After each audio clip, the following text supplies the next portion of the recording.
Jurassic World is directed by Colin Trevorrow and stars Chris Pratt, Bryce Dallas Howard, Vincent D'Onofrio, Marseille B.D. Wong, Irafi Gans. I'm sorry if I mispronounced his name. Rest in peace.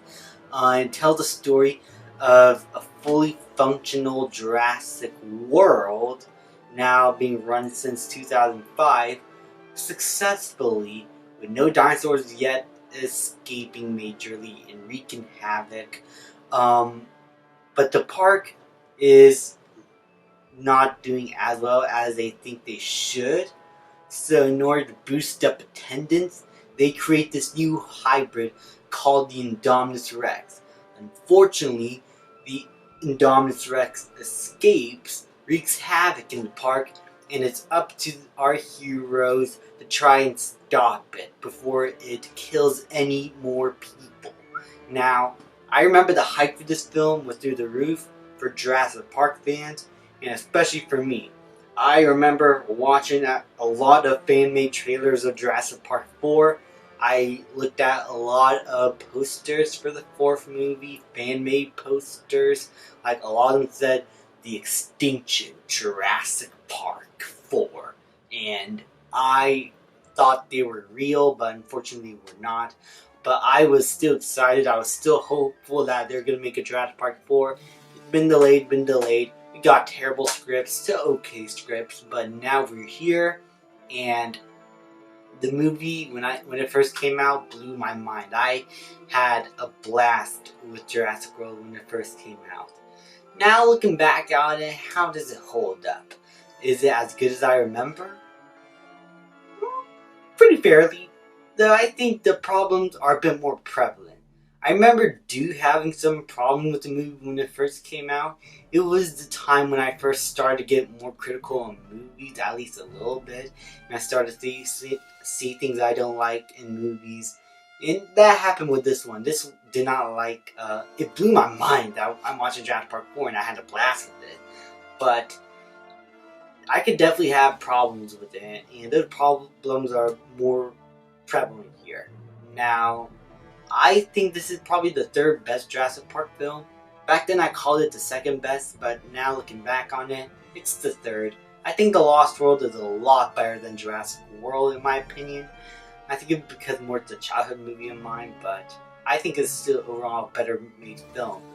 My problems with the film would have to be the overuse of CGI at times and not feeling a lot more practical. There is one shot of an Apatosaurus, one scene in which there's a dying Apatosaurus that was slashed by the Indominus Rex and its head was an animatronic. That was amazing. That was an amazing scene because that was real. That was an actual animatronic head that the actors were interacting with. Their reactions felt authentic, and that carried over to the sequels, which utilized a lot more practical effects. But there's a lot of CGI here, and it kind of sticks out at times. Also, another problem that I had was the military subplot. The idea to train dinosaurs and domesticate them for war is obviously not going to work. And it's a cliche that we've seen many times in movies like this where the bad guys want to use some machine or military thing for war or animals for war, and it doesn't work out for them at the end. We've seen this trope before. It's been done many times. And yeah, it just felt overused at this point in Jurassic World. Went further with that. They're going a little further with the sequels, but still it's my least favorite aspect of the entire franchise, and I think it's a dumb idea. But overall, I think those are my only major problems. Everything else is kind of nitpicky. Like, maybe there's a few performances that don't work as a whole, but it's never bothersome to me. Overall, I really dug this movie still. I think it is still a really fun time at the movies.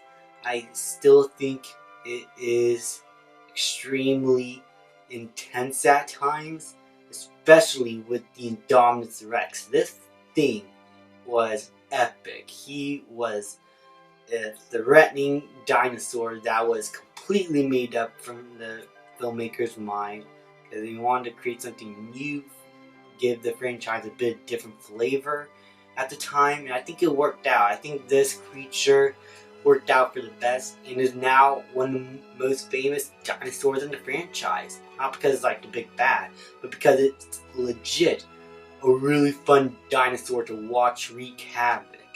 And its fight with the Ankylosaurus in the beginning, when we see it roam around the park and escape, was epic. I loved it. What I also enjoyed were the chemistry between the actors. The Chris Pratt, Bryce Dallas Howard, they worked really well together. Their chemistry felt authentic, and so did the kids, the brothers in the film. I liked their characters. I liked how their relationship grew as they start to get more close as brothers near the end when things start to go wrong. I thought their characters and their development and performances worked very good. Chris Pratt and Bryce Dallas Howard also had good characters. Chris Pratt doesn't have as much as Bryce. He is the raptor trainer, and he looks over the raptor squad in the film. Blue, Charlie, Echo, and Delta. He's still worried that these guys in the military want to use him for war, and he's trying to prevent that from happening. But other than that, he doesn't have like the most character. Though you could definitely see that there's a strong relationship between him and Blue. That's a lot more prevalent in the sequels going forward. So, to me, the protagonist is Claire here. She starts off as a workaholic. She's not there for her family as much.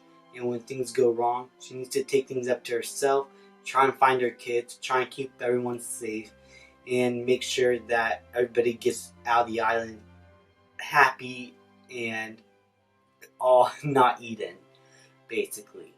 And I think her character and Bryce's performances in the first act, in the second and third, I think it all worked out pretty well.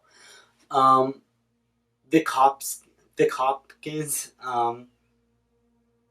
yeah. I mean, I love Vincent D'Onofrio, but yeah, I don't like his character. He's part of the military subplot. He's the one responsible. His plan is dumb. I didn't need to say any more. I already said my part. BD Wong is also involved. There's a bit of mystery surrounding him. He's a bit more of the antagonist here, though it does feel like he is working for someone else. And in this guy, whoever it is, I feel like it's going to be answered in the third film. We're going to have to wait and see. Vic Hopkins and BD Wong seem to be in cahoots with one another, or they were before Vic got eaten by one of the raptors. Just overall, the villains were meh. Like, they served their purpose, but they were not like a Peter Ludlow or a Dennis Nedry. They were just serviceable. They were just serviceable, and their plot line is dumb. But as for the CGI use, despite being overused at times and not as practical as I wanted it to be, the visual effects still look really good for its time, and the entire look of the film, I can see some people not getting used to it because it doesn't feel like Jurassic Park. It's supposed to have its own identity, and I think it succeeded in that very well. It felt like John Heyman's dream come to life. Felt like a natural progression from the franchise, though I would love to see a little bit more of a bridge between the third film and this. That's also another nitpick I had. The characters were entertaining. The action was really good. The final battle with the T-Rex was epic and was one of my favorite moments in the theater. And I cried at the end when the T-Rex roared in the theater. It was like, this was the moment I've been waiting for as a kid. And all these years later, I think this movie still holds up pretty well, despite a few hiccups here and there. I think Colin Trevorrow did the best of what he could at the time. And overall, I could recommend Jurassic World, and I'm going to give it a B+. Thank you guys so much for watching. Please leave a like, subscribe, comment, and I'll see you guys next time.